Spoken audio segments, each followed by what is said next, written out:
يا أيها الذين آمنوا إذا قيل لكم تفسحوا في المجالس فافسحوا يفسح الله لكم وإذا قيل انشزوا فانشزوا يرفع الله الذين آمنوا منكم والذين أوتوا العلم درجات والله بما تعملون خبير. بسم الله الرحمن الرحيم. السلام عليكم ورحمة الله وبركاته. إن الحمد لله نحمده ونستعينه ونستغفره ونعوذ بالله من شرور أنفسنا وسيئات أعمالنا من يهده الله فلا مضل له ومن يضلل فلا هادي له أشهد أن لا إله إلا الله وحده لا شريك له وأشهد أن محمدا عبده ورسوله لا نبي بعده قال الله في كتابه الكريم يا أيها الذين آمنوا اتقوا الله حق تقاته ولا تموتن إلا وأنتم مسلمون وقال يا أيها الناس اتقوا ربكم الذي خلقكم من نفس واحدة وخلق منها زوجها وبث منهما رجالا كثيرا ونساء واتقوا الله الذي تساءلون به والأرحام إن الله كان عليكم رقيبا وقال يا أيها الذين آمنوا اتقوا الله وقولوا قولا سديدا يصلح لكم أعمالكم ويغفر لكم ذنوبكم ومن يطع الله ورسوله فقد فاز فوزا عظيما أما بعد فإن خير الحديث كتاب الله وخير الهدي هدي محمد صلى الله عليه وسلم وشر الأمور محدثاتها وكل محدثة بدعة وكل بدعة ضلالة وكل ضلالة في النار. إخوة الإيمان وأخوات في الله, kaum muslimin wal muslimat rahimani wa rahimakumullahu jami'an. Alhamdulillah, segala pujian hanya milik Allah atas nikmat, rahmat, hidayah dan taufiknya. Pada kesempatan berbahagia di malam hari ini, kita semua dalam keadaan sehat walafiat, berkesempatan dan memiliki waktu luang untuk dapat kita menjalankan perintah. Baru selesai kita melaksanakan sholat maghrib berjamaah, dan sejenak kita lanjutkan sambil kita menunggu masuk waktu sholat isya dengan bermajlisil ilmi syar'i. Bermajlis ilmu satu bentuk usaha dan upaya nyata seorang hamba memastikan dirinya melaksanakan perintah dan menjauhi larangan itu berdasarkan keilmuan. Bentuk usaha dan upaya konkret sehingga seseorang tidak mengamalkan sesuatu kecuali atas dasar keilmuan, dan juga tidak meninggalkan sesuatu kecuali juga atas dasar keilmuan. Ini satu hal yang harus kita pastikan menjadi standar minimal dalam kehidupan kita beragama. Selalu begitu. Ada perintah, dia pastikan perintahnya jelas, contoh dan teladannya jelas. Ada larangan, dia pastikan larangannya jelas dan juga penjelasannya gamblang.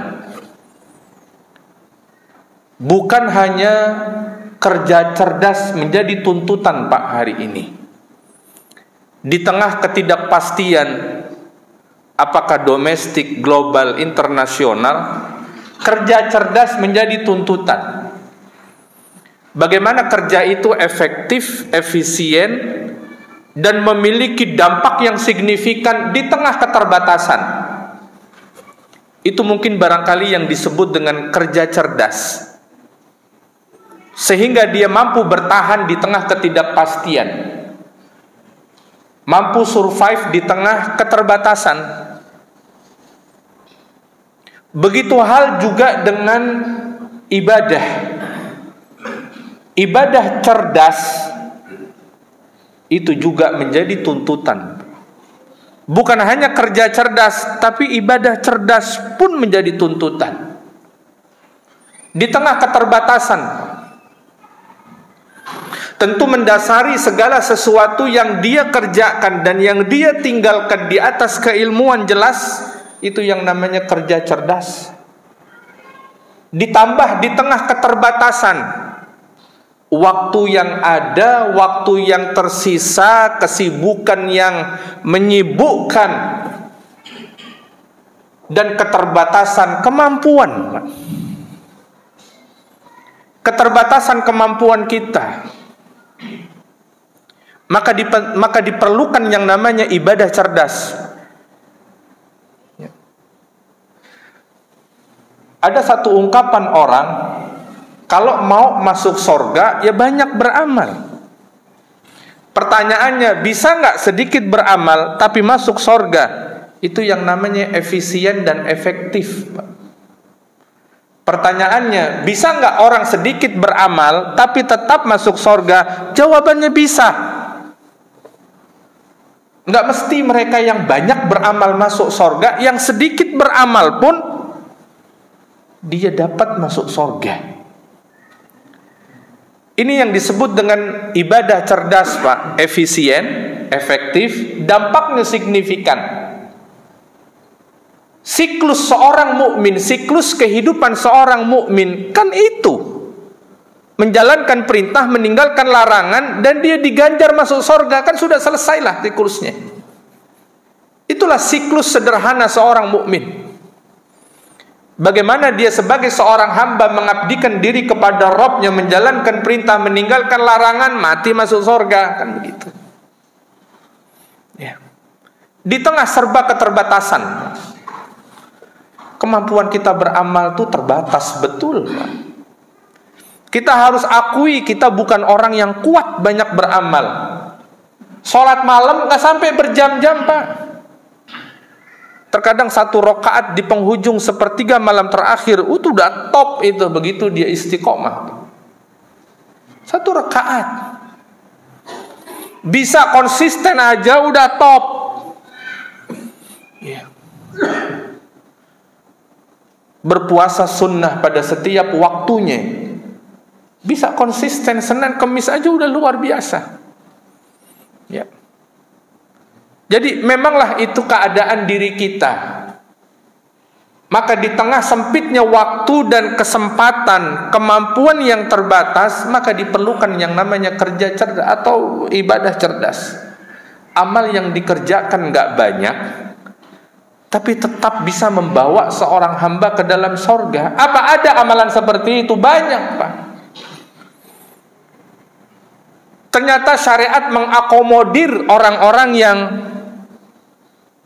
hanya mampu sedikit beramal tapi pengennya masuk surga, Pak. Itu kan kita banget, Pak, ya. Kita hanya mampu sedikit beramal tapi pengennya masuk surga. Surganya Firdaus lagi. Kalau Nabi SAW kalau seandainya Nabi nggak pernah suruh kalau kita minta surga, surganya Firdaus, rasa-rasanya malu, Pak, ya. Ketika kita minta surga, ya Allah masukkan hamba ke dalam surga Firdaus, ketika dilihat amalnya malu kadang, Pak. Tapi Nabi suruh kalau minta surga, surganya Firdaus. Pasal pantas nggak pantas kita masuk di situ itu pasal lain, karena Nabi bilang mintanya Firdaus. Ya.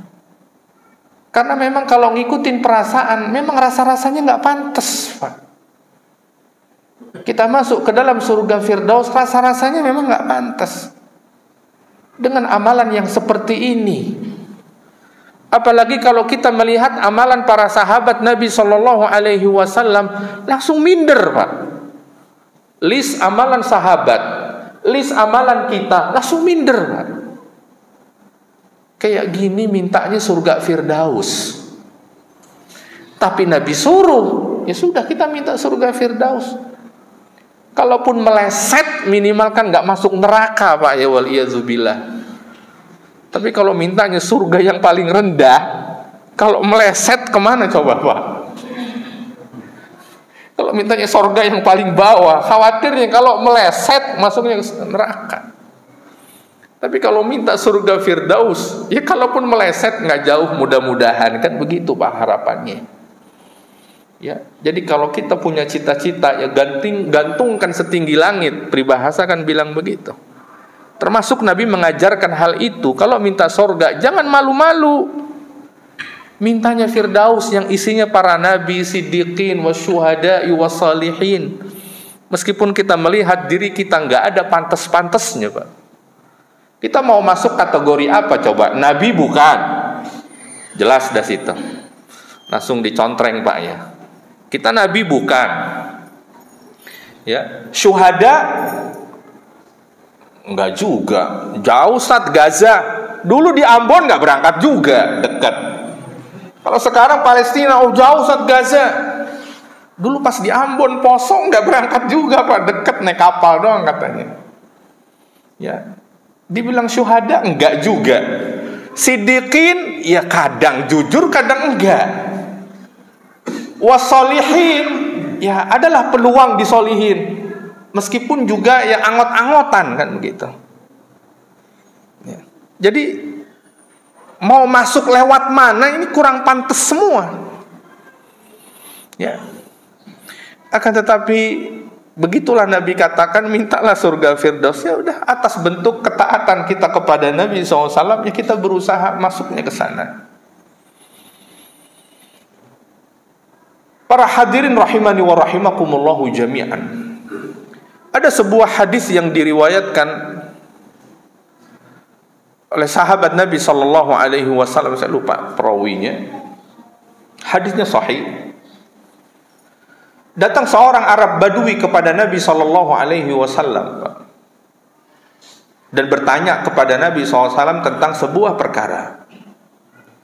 Seperti halnya kebanyakan orang-orang Badui, mereka to the point, nggak ada basa-basi Pak. Orang Jawa bilang nggak ada unggah-ungguhnya, nggak ada kulonuwunnya. Nanya, ya sudah to the point. Begitulah khasnya orang-orang Badui. Kata dia, ya Rasulullah, dullani ala amalin, tunjukkan padaku sebuah amal yang kalau aku kerjakan, aku terjamin masuk surga. Itu kan to the point banget Pak ya. Amalan yang kalau saya kerjakan, saya masuk surga.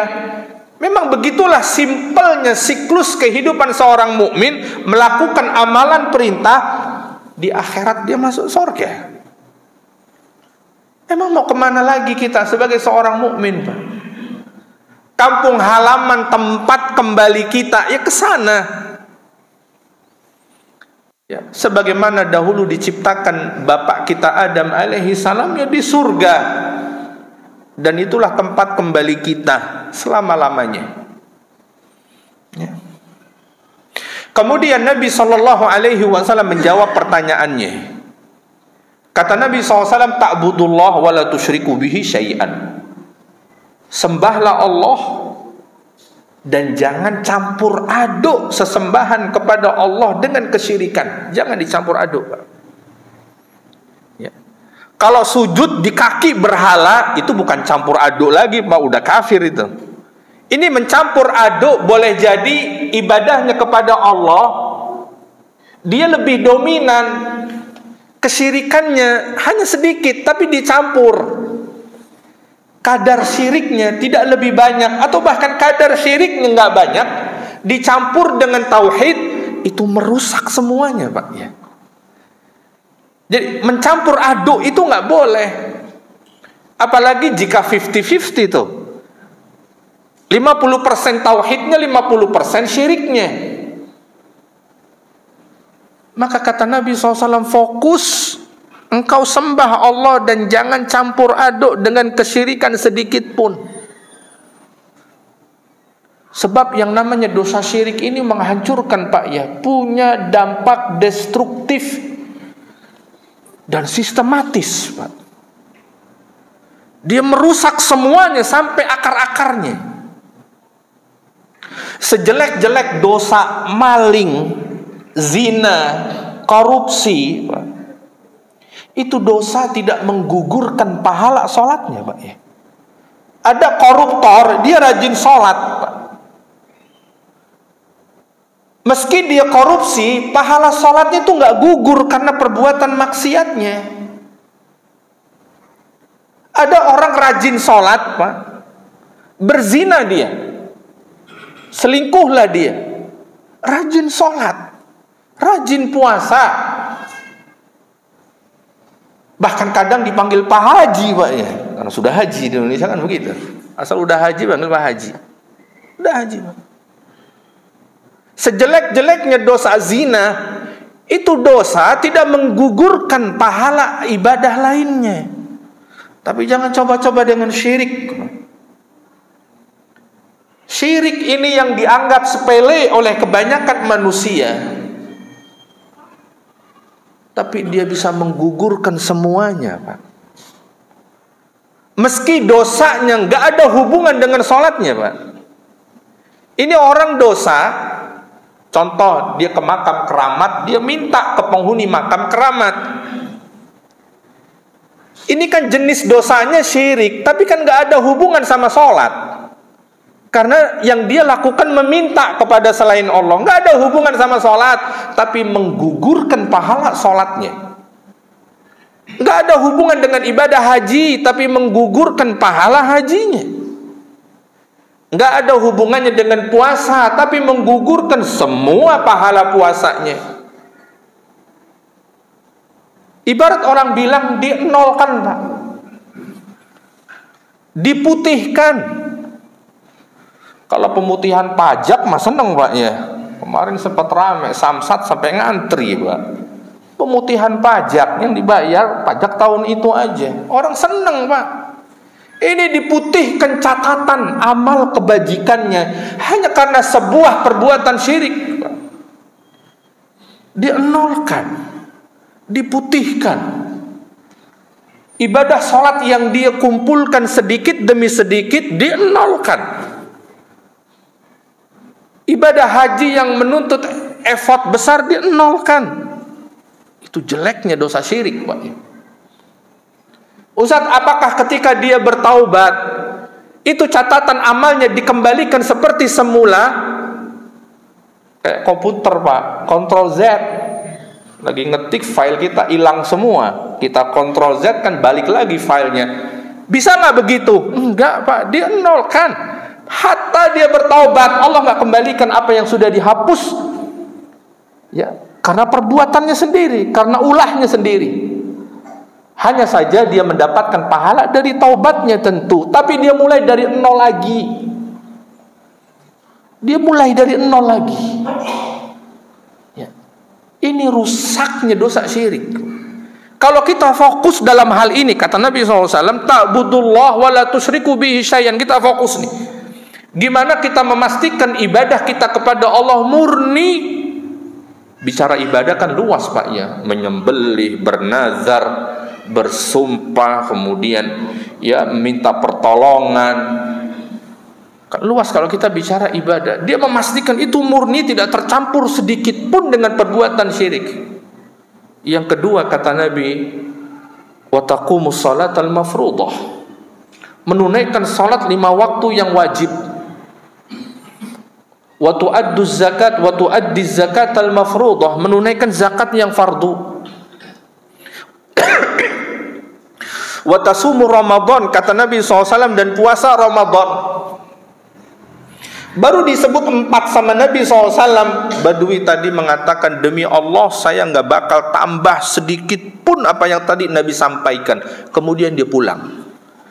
Ini belum kelar, Pak, baru disebut 4. Belum kurban, belum infak, belum sedekah, baru disebut 4 udah pulang aja. Dan dia mengatakan, demi Allah saya nggak akan tambah tadi apa yang Nabi sebutin, udah 4 aja. Apa kata Nabi SAW? Kalau kalian ingin melihat penduduk sorga, itu orangnya, kata Nabi. Kalau kalian ingin lihat penduduk sorga, itu orangnya. Seperti dia orangnya, kata Nabi SAW. Ini yang disebut sedikit beramal tapi masuk surga, Pak ya. Kalau kita fokus dan benar ibadahnya kepada Allah, tidak ada kesyirikan yang mencampurinya, salat dikerjakan, dan tentu jika benar salatnya, Pak ya, jika salat yang dikerjakannya sesuai dengan sunnah Nabi, berzakat juga dikerjakan, meski cuman yang wajibnya doang, sunnah nggak kerjain, ya. Meskipun yang sunnah nggak dia kerjain, dia fokus sama yang wajib aja, itu bisa memasukkan seseorang ke dalam sorga. Apalagi yang sunnah dia kerjain, Pak. Kan ada aja orang yang memang fokus, ana mau fokus sama yang wajib-wajibnya aja, Pak. Seandainya dia fokus dan benar dia melaksanakannya, bisa memasukkan dia ke dalam sorga. Apalagi jika dia sempurnakan dengan yang sunnah-sunnahnya. Jadi itulah yang dikatakan dengan ibadah cerdas, Pak. Itu sangat diperlukan di tengah keterbatasan. Waktu yang tersisa dari kita ini kan nggak banyak lagi, Pak. Kalaupun dia masih muda, berapa tahun lagi sih masa hidupnya sampai dia meninggal dunia? Itu pun ya kalau nggak mati muda. Apalagi yang sudah tua, Pak ya, 40, 50. Emang dia mau hidup 100 tahun lagi? Kan gak mungkin, Pak. 20 tahun lagi udah top tuh, Pak. Mohon maaf, mungkin yang usia hari ini 50, 60, dia hidup 20 tahun lagi udah top sudah, Pak. Udah dikasih bonus tuh sama Allah Subhanahu wa taala. Apalagi yang umur sudah 70, 80, Pak ya. Jadi intinya waktu yang tersisa yang kita miliki nggak banyak, memang sudah, ya, memang nggak banyak. Itu kan waktu terbatas di tengah kemampuan yang terbatas. Kita kan bukan orang yang sanggup konsisten sholat semalam, sholat malam konsisten 11 rakaat nggak pernah ketinggalan kan, Pak? Bukan kita tuh. Ya, kita bukan orang yang konsisten setiap Senin dan Kamis kita puasa. Ya, bukan orang yang konsisten setiap hari kita bersedekah kan. Kadang-kadang kita pun sedekah. Artinya di tengah keterbatasan kemampuan kan, maka kita cari amal-amal yang memang memiliki dampak signifikan. Dan itu diakomodir kok dalam agama. Ya. Enggak dianggap perhitungan benar sih ibadah, bukan perhitungan, enggak, itu diakomodir kok. Ya. Jadi ada segmen banyak amal masuk sorga, segmen sedikit amal masuk sorga. Nih segmen kita di sini, Pak. Udah kita fokus di situ. Daripada maksain yang di sini nggak kejar-kejar, kita fokus di segmen ini saja. Ya. Kalau kita mau lihat amalannya sahabat, ya kita udah nggak sanggup duluan nanti. Ya. Abu Bakar mensedekahkan 100% asetnya. Kan kita nggak akan sanggup, Pak. Ya. Ada yang sanggup di antara kita sekali sedekah mensedekahkan 100% asetnya. Dia kosongkan rekeningnya, dia jual semua rumah, kendaraan, saham, semuanya. Ada di antara kita? Nggak ada. Mau 50% kayak Umar radhiyallahu taala anhu, nggak sanggup juga. 50% dari asetnya dilepas semua untuk sedekah, diberikan begitu saja. Ingin kayak Utsman yang sepertiga, nggak ada juga yang sanggup. Jadi kita nggak akan sanggup di segmen banyak amal masuk surga, tapi kita hanya sanggup di segmen sedikit amal masuk surga. Ya udah, fokus di situ. Ya. Memang itu yang bisa kita lakukan. Ya, mau apa lagi kan gitu. Para hadirin rahimani wa rahimakumullahu jami'an. Kembali kepada pelajaran kita. Kita sampai pada babus sidqi, bab yang keempat, yaitu bab tentang kejujuran. Bab tentang kejujuran. Ini kejujuran hari ini menjadi sesuatu yang amat menentukan, Pak ya. Ya. Jadi nggak ada artinya secara intelektual dia unggul, tapi secara kejujuran dia jeblok, Pak. Nggak ada artinya tuh. Ya. Hari ini kejujuran menjadi sesuatu yang dicari banyak orang, Pak. Orang yang jujur, karena orang yang pinter udah kebanyakan. Ya. Orang yang pinter udah kebanyakan. Ibarat dia mineral, orang pinter tuh kayak batu bara, Pak. Pakai cangkul dapat kita. Tapi yang namanya orang jujur itu kayak intan, Pak, di lapisan yang paling dalam. Ya. Susah dicarinya. Melalui tekanan suhu yang demikian ekstrim, jadilah dia intan. Sehingga harga intan dan batu bara yang nggak sebanding memang, Pak. Itu kan fenomena yang kita hadapi hari ini. Di banyak lini, orang pinter nggak susah carinya, tapi orang jujur luar biasa. Ya, luar biasa, Pak. Sulitnya untuk mencari orang-orang yang jujur. Karena memang kejujuran adalah sebuah karakter. Ya. Karakter yang ya bahkan lebih mahal daripada emas, Pak. Dahulu Nabi kita sallallahu alaihi wasallam di antara faktor yang menjadikan dakwah beliau masif di tengah orang-orang Arab, karena dikenalnya Nabi SAW dengan kejujurannya, Pak. Jadi begitu Nabi menyampaikan sebuah kebenaran, mereka kesulitan untuk mendustainya, karena dahulu mereka memberi cap kepada Nabi Al-Amin, orang yang jujur, orang yang amanah, orang yang gak pernah diketahui bohong sekalipun, Pak. Jadi mereka sendiri ingin mendustai Nabi, tapi sebetulnya sulit. Bagaimana kita mendustai seseorang yang dahulu kita sebut dia orang yang paling jujur? Bagaimana kita mau cap seseorang sebagai pembohong, dulu kita menyebutnya orang yang paling terjaga lisannya? Kan susah, Pak. Jadi meskipun Nabi SAW menyampaikan risalah sebuah kebenaran, mereka mendustainya, tapi hakikatnya itu perang batin, Pak, ya. Bagaimana kita mencap seseorang pembohong, tapi sebetulnya dia orang yang paling jujur di tengah kita. Meski banyak orang yang mendustai Nabi Shallallahu Alaihi Wasallam, dicap sebagai orang gila, dicap sebagai pembohong, sebagai tukang sihir. Tapi mereka kalau bepergian titip barang berharga ke rumah Nabi, Pak, ya. Itulah yang terjadi. Ini kan anomali, Pak, ya.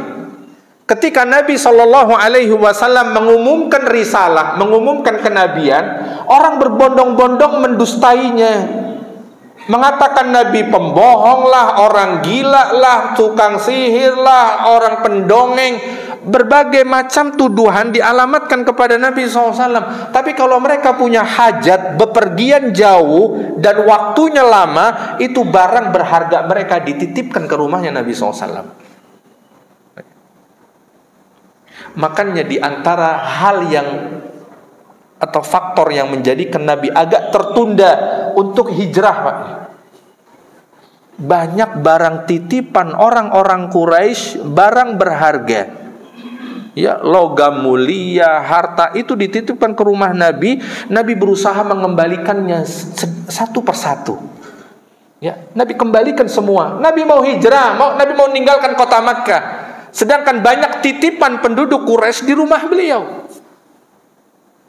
Ya, sehingga tertundalah keberangkatan beliau. Sampai begitu beliau hijrah, ada beberapa barang milik Quraisy yang belum dikembalikan. Nabi perintahkan Ali, kembalikan kepada pemiliknya. Dulu belum ada bank, Pak. Orang nitip duit sekian miliar aman, ya, belum ada bank.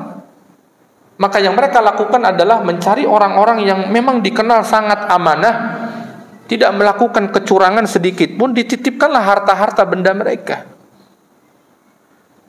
Jadi kejujuran ini sesuatu yang mahal, Pak. Ya, hari ini menjadi sesuatu yang diidam-idamkan. Ya. Makanya di mana-mana kalau ada calon kepala daerah, ya kampanyenya kejujuran selalu diangkat, Pak, ya.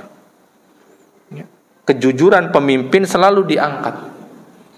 Karena kita punya pengalaman pahit seorang pemimpin yang nggak jujur, seorang pemimpin yang gemar berbohong, ya, di media, di depan publik, itu berbohong sudah menjadi kebiasaannya, Pak.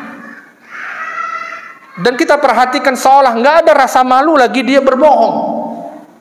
Kita punya pengalaman pahit dengan itu, ya.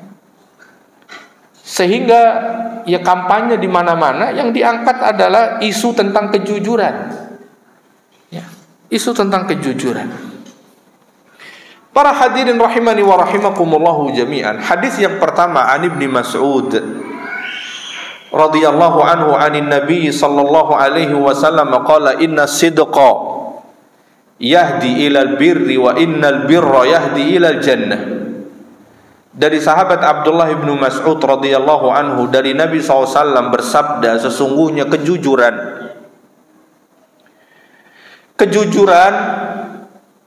akan membawa seseorang kepada kebaikan. Kejujuran akan mengantarkan seseorang kepada albir. Albir artinya adalah ismun jami'un likulil khairat. Istilah universal yang mencakup segala bentuk kebaikan. Itu namanya bir. Bahwa kejujuran itu membawa seseorang kepada sekian banyak kebaikan. Apakah kebaikan di dunia dan kebaikan di akhirat? Apakah kebaikannya dunia dan kebaikan akhirat? Tentu, ya. Dan itulah faktanya. Meski kejujuran kadang pahit diucapkan, ya, tapi hakikatnya dia membawa seseorang kepada kebaikan, banyak kebaikan bahkan, ya. Bahwa kejujuran ibarat magnet. Kejujuran ini mengundang keberkahan, kebaikan pada diri seseorang. Dia seperti magnet. Itulah kejujuran. Orang yang jujur akan mengundang kebaikan yang ada di sekitarnya, akan mengiringinya kebaikan tersebut. Wa innal birra yahdi ilal jannah. Dan yang namanya kebaikan akan membawa seseorang kepada sorga. Kebaikan yang dia dapatkan di balik kejujurannya akan membawa dirinya kepada pusat kebaikan, sorga, Pak. Sorga tempat berkumpulnya segala bentuk kebaikan. Kebaikan yang ada di dunia menghampirinya karena kejujurannya, dan kejujuran itu akan membawa dirinya kepada pusat kebaikan, sumbernya kebaikan, yaitu sorga. Semua kebaikan ada dalam sorga, ya. Itulah yang namanya kejujuran, Pak. Ya. Oleh karenanya kita tanamkan sifat kejujuran pertama pada diri kita, ya. Karena kejujuran adalah sebuah karakter, Pak. Karakter yang hanya bisa didapat seseorang dengan dia berusaha menjadi orang yang jujur, ya. Kejujuran itu bukan karakter warisan, diwariskan turun temurun. Berapa banyak seseorang atau seorang bapak yang jujur tapi punya anak yang pembohong, Pak, atau sebaliknya bahkan, ya. Berapa banyak hal demikian terjadi. Kemudian wa inna rajula la yasduqu hatta yuktaba indallahi siddiqan. Kata Nabi SAW, sesungguhnya seseorang yang membiasakan diri berusaha jujur, apa yang diucapkannya dan apa yang diperbuat dan apa yang dilakukannya. Sebab yang dimaksud dengan kejujuran adalah apa yang tampak sama dengan apa yang tidak tampak pada dirinya. Itu namanya jujur, Pak. Apa yang tampak itu sama berkesesuaian dengan apa yang tersembunyi dalam dirinya. Itu yang dinamakan dengan kejujuran. Ya. Wal qawlu lil amali wal khabaru lil waqi'. Berkesesuaian antara apa yang diucapkan dengan apa yang dikerjakan. Berkesesuaian antara berita dengan kenyataannya, itu yang disebut dengan kejujuran. Ya.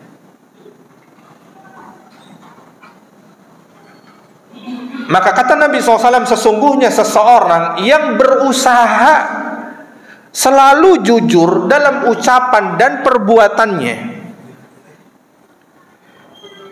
sampai dia kelak nanti tercatat di sisi Allah Subhanahu wa ta'ala sebagai seorang siddiq yang tadi disebutkan, Pak, ya.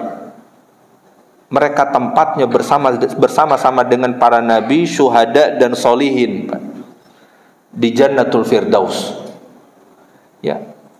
Orang yang senantiasa berusaha dia jujur akan tercatat di sisi Allah sebagai siddiq. Dan siddiq ada tempat khusus baginya, dikumpulkan bersama-sama dengan para nabi, syuhada dan kemudian salihin. Wa innal kadhiba yahdi ilal fujur. Dan sesungguhnya kebohongan, kedustaan, ketidakjujuran akan membawa seseorang pada perbuatan jahat, keburukan. Ya. Perbuatan jahat dan keburukan. Berapa banyak perbuatan jahat dan buruk berawal dari kebohongan, Pak, ya? Satu tipe dia. Orang yang gemar berbohong cenderung akan jatuh pada perbuatan buruk. Ini sudah satu paket, satu frekuensi. Bohong, maka satu frekuensi dengan kejelekan, keburukan, kejahatan. Ya. Dan biasanya kejahatan itu berawal dari kebohongan. Ya. Kejahatan berawal dari kebohongan. Wa innal kadhiba yahdi ilal fujur wa innal fujura yahdi ilan nar. Tentu yang namanya keburukan, kejelekan hanya akan membawa manusia ke dalam api neraka. Maka tidak ada cerita keburukan membawa seseorang ke dalam surga. Namun keburukan akan membawa seseorang kepada tempat di mana keburukan semua berasal. Akan membawa kepada tempat di mana semua keburukan berkumpul di dalamnya, yaitu neraka. Tempatnya keburukan. Ya. Dan dusta akan membawa seseorang kepada neraka. Wa innar rajula la yakdzibu hatta yuktaba indallahi kazzaban. Dan seseorang yang dia sering dan selalu bahkan berdusta, gemar dia berbohong, ya, tidak sesuai antara apa yang diberitakan dengan kenyataan, enggak berkesesuaian apa yang tampak dengan yang tidak tampak pada dirinya, perbuatan tidak sesuai dengan ucapannya. Kata Nabi SAW, sesungguhnya seseorang yang gemar berbohong, dia akan dicatat di sisi Allah sebagai pembohong. Karena begitu, Pak, yang namanya kejujuran itu harus dilatih sampai seseorang disebut orang yang jujur. Makin sering dia jujur, dia akan terlatih dan akan membentuk karakternya menjadi orang yang jujur. Begitu pula orang yang gemar berbohong, makin sering dia berbohong, maka akan terbentuk karakter pada dirinya sebagai seorang pembohong, dan manusia menyebutnya sebagai pembohong dan dicatat di sisi Allah sebagai seorang hamba pembohong. Ya. Begitulah, sesuatu yang dilakukan terus menerus akan membentuk karakter. Apakah itu kebaikan ataukah keburukan? Jika kita ingin menjadi baik, maka kita biasakan terus-menerus di tengah kehidupan kita dikerjakan. Makanya kata Nabi dalam hadisnya, innamal ilmu bitta'allum wal hilmu bittahallum. Kata Nabi, sesungguhnya orang yang berilmu itu harus dengan dia belajar. Jika ingin berilmu, dia harus belajar. Dan jika ingin memiliki karakter lemah lembut, dia harus berusaha menjadi orang yang lemah lembut. Kelemah lembutan itu lahir dari usaha, dari upaya dia menjadi orang yang lemah lembut. Para hadirin rahimani wa rahimakumullahu jami'an. Hadis yang kedua dari Abu Muhammad Hasan ibn Ali ibn Abi Talib radhiyallahu anhuma qala hafiztu min Rasulillahi sallallahu alaihi wasallam da' ma yaribuka ila ma la yaribuk fa inna as-sidqa tuma'ninatun wal kadhiba raibatun. Hadis rawahu Tirmidzi wa qala hadisun sahih. Hadisnya sahih dari Abu Muhammad Hasan, cucu Nabi SAW, Hasan bin Ali radhiyallahu anhuma. Kata Hasan bin Ali radhiyallahu anhuma, aku hafal dari Nabi sallallahu alaihi wasallam sebuah ucapan. Da' ma yaribuka ila ma la yaribuk. Nabi pernah bersabda, tinggalkanlah hal-hal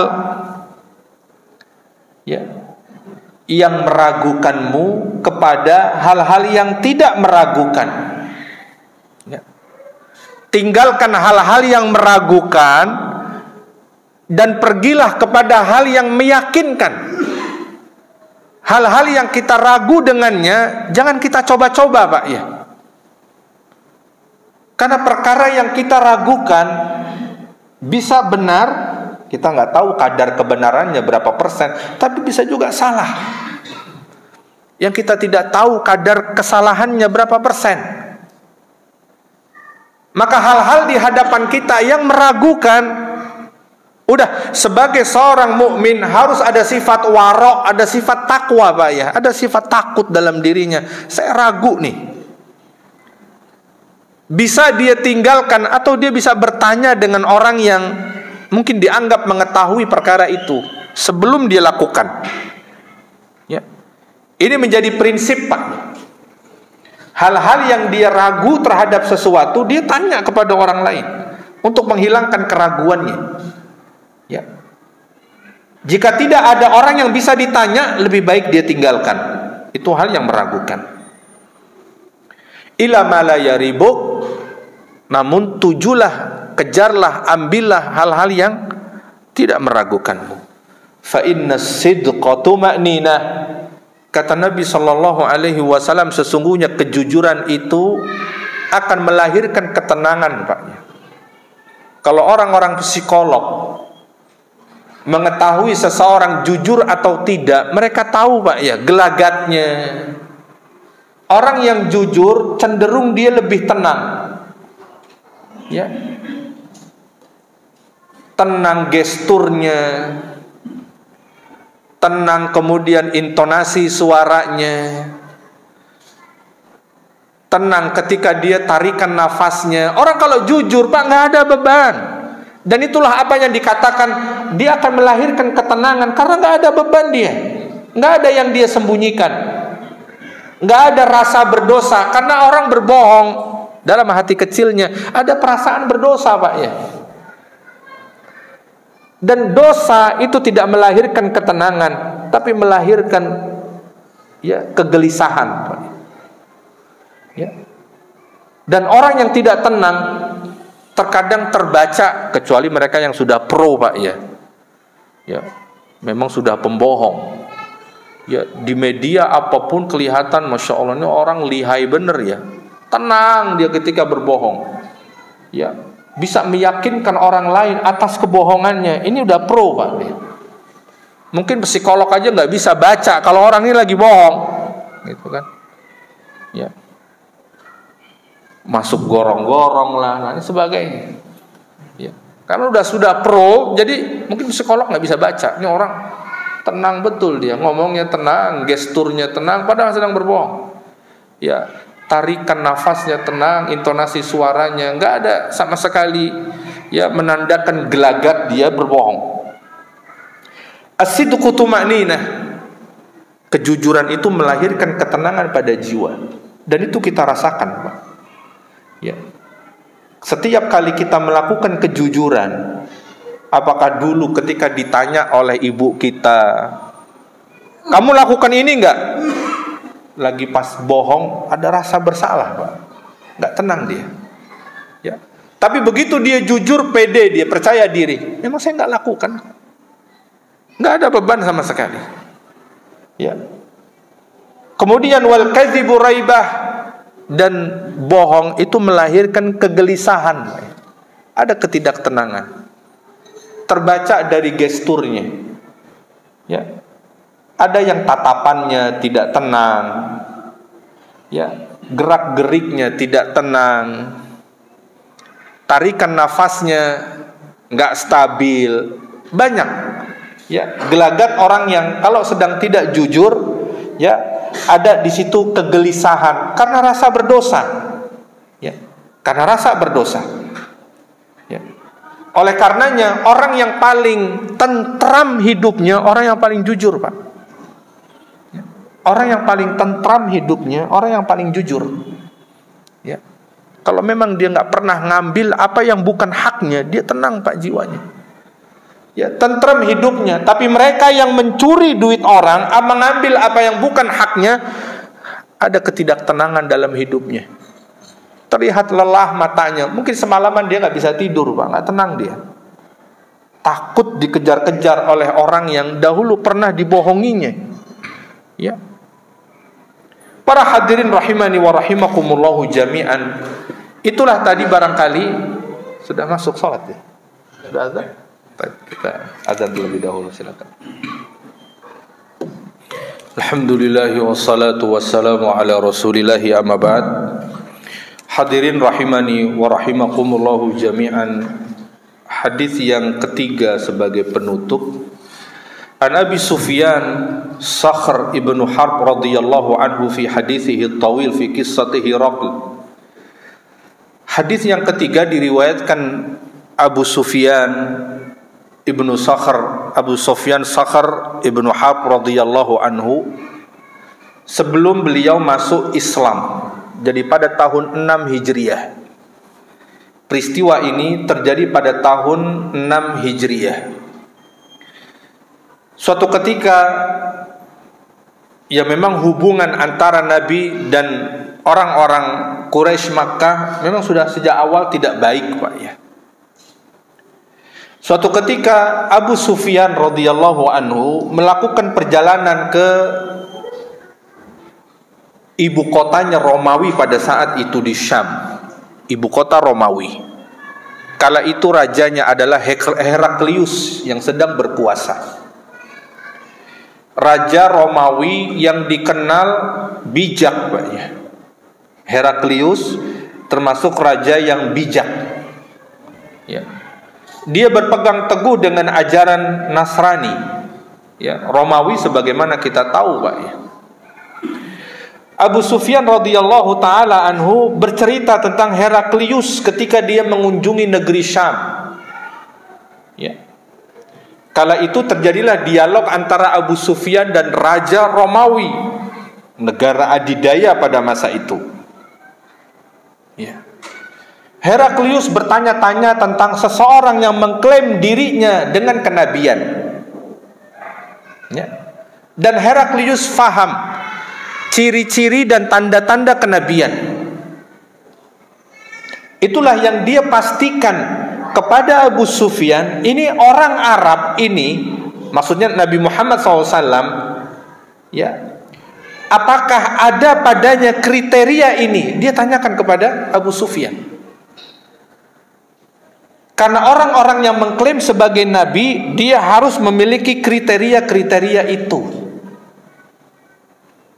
Maka Heraklius memastikan, bertanya kepada Abu Sufyan. Bukan Heraklius nggak tahu apa kriteria sebagai seorang nabi, yang bukan sebatas dia klaim semata, enggak.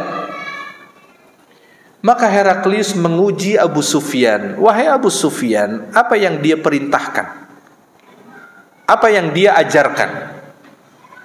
Heraklius tahu, Pak, ciri-ciri dan kriteria Nabi yang betul-betul diutus oleh Allah, dia tahu. Ya. Kemudian yakni an-nabi, qala Abu Sufyan pun, Pak, karena memang nilai kejujuran itu sangat dijunjung oleh orang-orang Arab. Jadi meski kala itu Nabi dan Abu Sufyan masih bermusuhan, Pak. Sama-sama bermusuhan kan. Tapi dia jujur, dia berusaha mengucapkan ya sejujur-jujurnya. Dia tidak kemudian ya membunuh karakternya Nabi SAW. Kalau dia sebagai seorang pendusta, kita tidak menganggapnya dia dari keluarga tidak terhormat. Enggak begitu, padahal kan bisa saja. Dia membangun image buruk tentang Nabi di hadapan Raja Heraklius. Tapi memang nilai kejujuran, bahkan terhadap musuhnya sekalipun, Abu Sufyan tetap berusaha jujur, Pak. Padahal dia belum beriman tuh. Oleh karenanya, ya sebagai seorang mukmin, padahal dan perintah untuk jujur jelas, Pak ya. Mengapa dia tidak jujur? Ini orang musyrik saja menjaga nilai kejujuran, Pak, Abu Sufyan. Ya. Meski dia sangat memusuhi Nabi SAW, tapi dalam hal ini dia jujur. Ya. Apa kata Abu Sufyan? Orang itu mengatakan, maksudnya Nabi SAW, ya, Muhammad mengatakan ubudullah wahdahu wala tusyriku bihi syai'an. Dia mengajarkan kepada manusia untuk menyembah kepada Allah semata dan tidak menyekutukannya dengan sesuatu apapun. Dan dia katakan, tinggalkanlah ya ajaran nenek moyang, apa yang dikatakan oleh nenek moyang dan leluhurmu. Dia mengajarkan untuk kita melaksanakan sholat, ya, untuk berakhlak jujur, ya, untuk menjaga nilai kejujuran, wal afaf, menjaga diri dari keburukan, kemaksiatan, wasilah. Dia mengajarkan kita untuk menyambung tali silaturahim. Kala itu Heraklius kemudian bimbang, Pak ya. Di dalam hatinya dia mengatakan, inilah Nabi yang sebenarnya, Nabi yang telah dinubuatkan di dalam kitab terakhir Injil dan Taurat. Ya, ciri-ciri kenabian semua ada pada Nabi Sallallahu Alaihi Wasallam. Maka waktu itu Nabi sempat berdakwah kepada Heraklius, mengajak Heraklius masuk ke dalam Islam. Jadi begitu Abu Sufyan datang, Heraklius ingin mengklarifikasi. Ini ada surat dari orang Arab. Karena sebelum Abu Sufyan datang ke Syam, ya, Heraklius sudah mendapatkan surat. Ya. Surat dari seseorang yang mengklaim bahwa dia seorang nabi dari tanah Arab. Maka Heraklius memerintahkan, coba kalau ada orang Arab datang ke Syam, tolong panggil dia, saya mau klarifikasi tentang ini orang. Maka waktu itu yang dipanggil adalah Abu Sufyan, Pak. Abu Sufyan ditanya detail, ini hadisnya panjang, Pak ya, kisahnya panjang sekali. Ya. Hanya dikutip karena ini terkait dengan bab kejujuran, Pak ya. Dia diusir oleh kaumnya. Orang yang banyak mengikutinya adalah orang-orang miskin, orang-orang lemah. Ya. Jadi ciri-ciri kenabian itu para pengikutnya mayoritas orang-orang miskin, bukan dari kalangan orang-orang kaya. Bukan nggak ada, tapi mayoritas adalah orang-orang lemah. Ya. Itu dari ciri dari dakwah seorang nabi. Itu diklarifikasi oleh Heraklius. Kala itu Heraklius sempat bimbang, Pak ya, antara dia memenuhi panggilan dakwahnya Nabi SAW, beriman kepada beliau, tapi di lain sisi dia melihat singgasana kerajaannya yang demikian besar menjadi beban dalam hatinya, Pak ya. Apa kata orang Raja Romawi masuk Islam, Pak ya? Kan begini. Apa kata orang? Ini negara yang berdiri di atas pondasi kekristenan, kemudian rajanya masuk Islam, apa kata orang? Itulah faktor yang menghalangi Heraklius, padahal dia sudah mulai bimbang tuh. Ya. Jadi meskipun dia raja Romawi Nasrani, tapi dia bijak, Pak, ya. Dia punya pengetahuan ilmu tentang kitab, baik Taurat maupun Injil. Jadi begitu ada berita kenabian, dia klarifikasi langsung, dan dia pun membenarkannya. Ya, membenarkan bahwa memang Nabi SAW itulah Nabi penutup akhir zaman. Itu barangkali yang bisa disampaikan, semoga bermanfaat. Jika ada pertanyaan silahkan.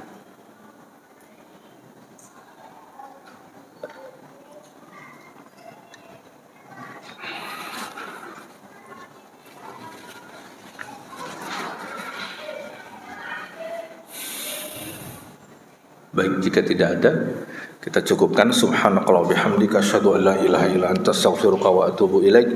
Assalamualaikum warahmatullahi wabarakatuh.